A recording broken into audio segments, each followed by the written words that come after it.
यहाँ लिखा हुआ है बहादुर बाप की बहादुर बेटी, ये तो चलो अच्छी बात है। और यहाँ ये कौन है? ये जो आप तीन ये मालकान है अल जलील करेंगे। ये कौन है? साहब है, ये ये साहब है और ये एक मिनट ये दिखाओ कैमरे में यार। ये जो शख्स है ये वाला, ये तो वो कमिश्नर रावलपिंडी तो नहीं है? हाँ जी वही। अच्छा, इनके पार्टनर हैं। सर बात ही है, ये बहुत ही कंट्रोवर्शियल शख्स है। मैं एक सवाल पूछना चाहता हूँ, ये शख्स जो है चट्टा साहब जो हैं कमिश्नर रावलपिंडी हैं, ये बहुत ही कंट्रोवर्शियल है। कहीं ये इनके खिलाफ कोई साजिश तो नहीं है? नहीं सर, ऐसा कुछ भी नहीं है। हमें अपने प्लॉट से मकसद है, हमें अपना प्लॉट चाहिए, हमने अपना घर बनाना है। हम 9 साल से इंस्टॉलमेंट पे करके हम फंसे। अस्सलाम वालेकुम नाजरीन, इस वक्त मैं मौजूद हूँ लिबर्टी चौक में और यहाँ जो है ना कुछ भाई हजरात हैं, मुतासरीन हैं जो कि एहतजाज कर रहे हैं। अल जलील जो डेवलपर्स हैं, जो वो कहते हैं वो बहुत बड़ा कोई फ्रॉड है, उन्होंने इनके साथ फ्रॉड किया है। ये जो मुतासरीन हैं इनसे गुफ्तगू करेंगे आके वो जो है ना आखिर उनके साथ क्या फ्रॉड हुआ है और कैसे हुआ है। जी अस्सलाम वालेकुम। वालेकुम सलाम। क्या है सर, ठीक ठाक है? जी सर ये बताएं अल जलील ये कौन है? अल जलील डेवलपर्स कौन है, उन्होंने आपके साथ क्या फ्रॉड किया? ये अल जलील डेवलपर ग्रुप है पूरा।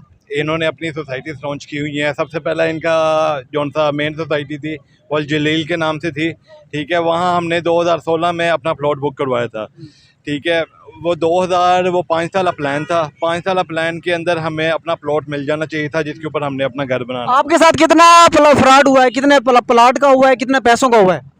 मेरे वहाँ 2 प्लॉट हैं और 32 लाख रुपया हर एक की इंस्टॉलमेंट चली गई हुई है, ठीक है। और 5 साल प्लान था, आज 9 साल होने वाले हैं और अभी तक हमें अपनी जगह नहीं नज़र आ रही है कि वहाँ किस जगह पे हमारा प्लॉट आना है।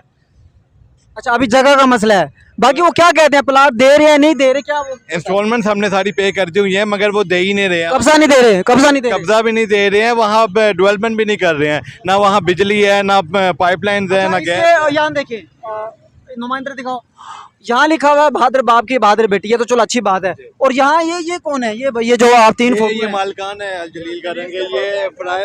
ये कौन है? साहब है, ये साहब है और ये एक मिनट ये दिखाओ कैमरे में यार। ये जो शख्स है ये वाला, ये तो वो कमिश्नर रावलपिंडी तो नहीं है? हाँ जी वही। अच्छा, इनके पार्टनर हैं। सर बात ही है, ये बहुत ही कंट्रोवर्शियल शख्स है। मैं एक सवाल पूछना चाहता हूँ, ये शख्स जो है चट्टा साहब जो हैं कमिश्नर रावलपिंडी हैं, ये बहुत ही कंट्रोवर्शियल है। कहीं ये इनके खिलाफ कोई साजिश तो नहीं है?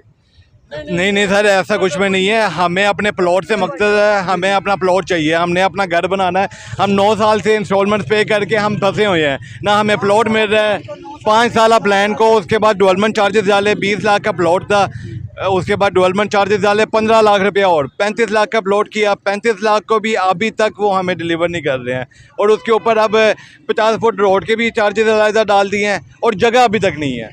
Thank you sir. जी सर आप बताएं, ये अभी इनसे बारे में गुफ्तगू कर रहे थे। चट्टा साहब जो हैं, ये चट्टा साहब जी इनके समधी भी हैं और इनके पार्टनर भी हैं अल जलील गार्डन में। अच्छा जी, हमने 2016 में यहाँ पे प्लॉट लिए थे इंस्टॉलमेंट्स पे, ठीक है। और उसके बाद हमने सारी पेमेंट्स इनको जमा करवा दी हुई हैं, तकरीबन 30-32 लाख रुपए हर एक ने तकरीबन। सर मेरा एक सवाल है, इसको डाल के आपने कंट्रोवर्शियल तो नहीं कर दिया मामले? नहीं, आपको पता है इन्होंने धांधली के बारे में बात की? हाँ जी बिल्कुल सही बात है। हमें भी नहीं पता था कि ये इनके समधी हैं या इनके साथ कोई तल्लक है इनका या इनकी प्रॉपर्टी इसमें कोई इनका लिंक है। लेकिन जिन दिनों में ये कंट्रोवर्शियल हुए हैं उस दिनों में फ़ौज ने आगे बाकायदा तौर पे वहाँ पे इनके खिलाफ सारी इंक्वायरी की है, ठीक है। और उसके बाद से ये सारे गायब हैं। ये जो फराज बड़ाई साहब हैं, सच बोला था झूठ बोला था? ये हम कुछ नहीं कह सकते। ये इंक्वायरी देखो सर, ये बंदा कह रहा है कि मुझसे उन्होंने धांधली करवाई है। तो ये एक सियासी मामला है, हम सियासत के लिए नहीं आए। हम अपने प्लॉट, मैं इसलिए कह रहा हूँ आपने इस शख्स को डाल के ना कंट्रोवर्शियल कर दिया है। नहीं कंट्रोवर्शियल नहीं किया, ये एक्चुअली हमें पता है चला है कि ये इनके पार्टनर भी हैं और समधी भी हैं इनके। सही जी सलाम। Interview online on air interview आया हुआ है जिसमें इन्होंने कहा है कि हाँ जी ये इनके समधी हैं। अच्छा, इस शख्स ये जो साथ वाले हैं, ये बड़ाई साहब, ये बड़ाई साहब हैं, ये वो हैं चट्टा साहब हैं और ये इनके क्या नाम है साहबजादे हैं फराज बड़ाई। तो इसके समझी हैं ये बड़ाई साहब? हाँ जी बड़ाई साहब के। चले हमारी तो जी दुआ है इंशाल्लाह अल्लाह ताला आपका वाकई अगर आपको नुकसान हुआ है या उन्होंने घपला किया तो वो आपको मिलना चाहिए। हम सर आपके साथ हैं। बहरहाल हमने पूछा इसलिए था क्योंकि चट्टा साहब जो है थोड़ा कंट्रोवर्शियल है, हो सकता है कि बाज़ बात होता है ना, सियासत भी होती है। तो अल्लाह करे अगर आप सच्चे हैं। ऐसी सियासी मामला नहीं है ये प्योरली जो है ये हमारे साथ फ्रॉड हुआ है उसके लिए हम खड़े हुए हैं और सियासत का इससे कोई तल्लक नहीं है। ठीक है सर, हमारी दुआ इंशाल्लाह सपोर्ट आपके साथ है। बहुत बहुत शुक्रिया।